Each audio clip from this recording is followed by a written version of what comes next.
હા હા સારું સારું એ હા હા મમ્મી હો ફઈબા આવે છે કાલે. એવું? હા હા રોકાવાના છે 2-3 હા દિવસ. 3-4 દિવસ રોકાવાના છે એવું કહેતા હતા.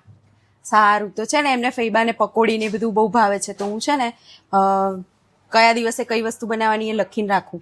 તું છે ને સાંજે શાક લઈ આય. પકોડી બનાવીશું એક દિવસ ભાજી પાઉં બનાવીશું, એક દિવસ સમોસા બનાવીશું. એટલે ફુદીનો અને બધું જે લાવવાનું ને એ વસ્તુ સાંજે લઈ આય તું જઈને.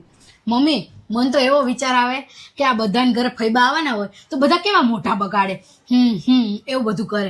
પણ તમે તો હંમેશા ફઈબા આવવાના હોય ને તો લિસ્ટ બનાવીને રાખો, આ બનાવીએ આ બનાવીએ આ બનાવીએ. તમને આમ કોઈ દિવસ એવું ન થાય નણંદ આવવાના હોય તો આમ તેમ? અરે ફઈબાએ આ ઘરમાં એમનું બચપન વિતાવ્યું છે તો એમને યાદ તો આવે ને આ ઘર. અને આમ પણ મને મારી આરતી આવે તો હું કેટલી ખુશ થઉં છું. તો બાને એમની છોકરી તો યાદ આવે ને એટલે એમને બાને એમની છોકરી આવે એટલે આનંદ થાય. અને આમ પણ ફઈબા આવે છે ને તો એમને આપણી જોડે બીજી કોઈ આશા નથી હોતી. આપણે ખાલી પ્રેમથી